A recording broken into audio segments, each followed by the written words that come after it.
వినాయక చవితి వస్తుందంటే గ్రామ గ్రామాన వీధి వీధిలోనూ వినాయక మంటపాలు వెలుస్తుంటాయి.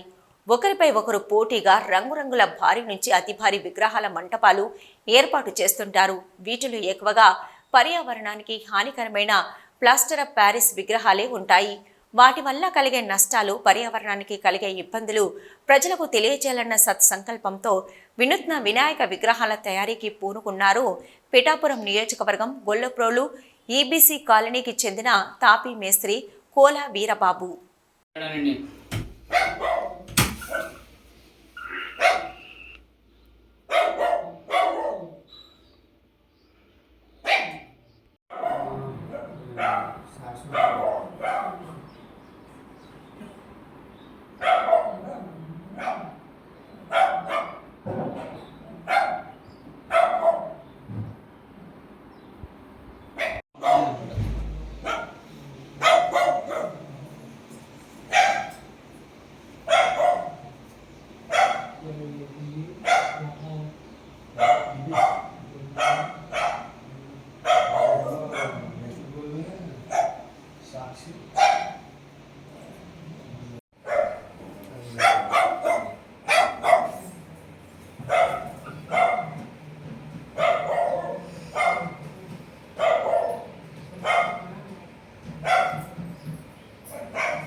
ఒకసారి ఉండండి.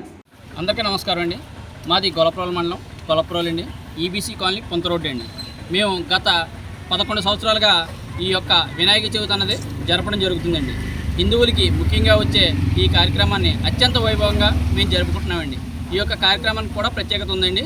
మేము ప్రతి సంవత్సరం కూడా విగ్రహాన్ని సొంతంగా తయారు చేస్తామండి. ప్లాస్టర్ బాజా కాకుండా మట్టితోనో, పిండితోనో, పసుపుతోనో చేయించడం జరుగుతుందండి. ఈ యొక్క తయారీ విధానం కూడా మాకు ఇక్కడ శిల్పి గారు అయినటువంటి కోలా వీరబాబు గారు ఉన్నారండి. ఆయనే ప్రతి సంవత్సరం కూడా మాకు విగ్రహాన్ని తయారు చేయడం అన్నది జరుగుతుందండి.